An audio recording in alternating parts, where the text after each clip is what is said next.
What's up, everybody? It's your boy D-Ray. Welcome to my quarantine skills series where we take basic fundamental derby skills, break them down, and master them in the tiny spaces we happen to be stuck in right now. Today we're going to do laterals.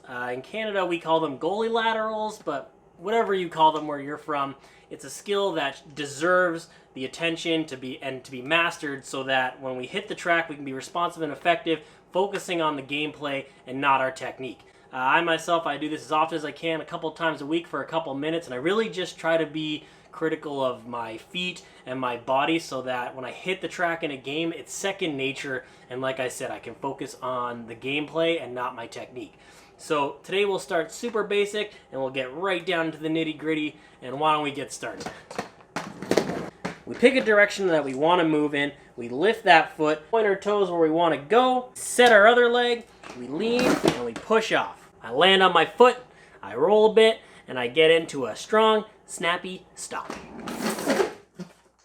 Now, setting that leg and leaning are critical. It's where the power comes from. The deeper the set and the farther the lean, the further and faster I'm going to go.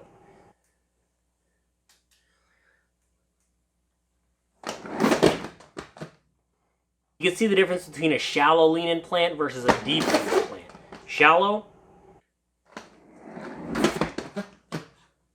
deep.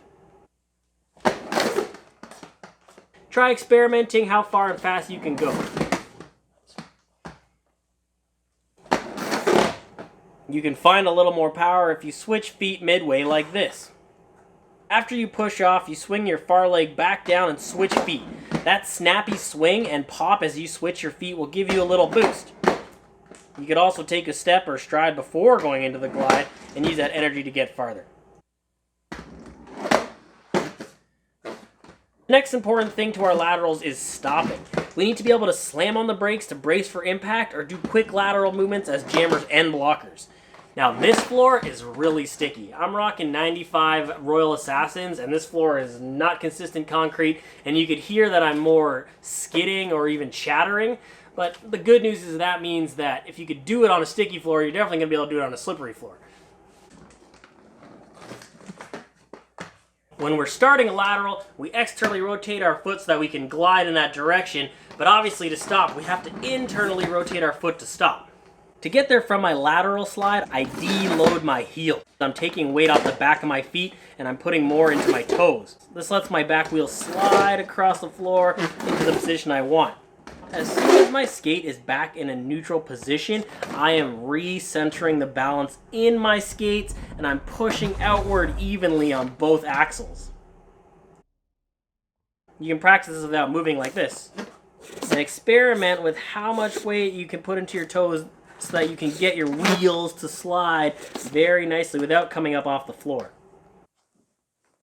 Remember, if we're low and wide, it's going to be easier, but it's also going to be a little bit easier if we lean a little forward.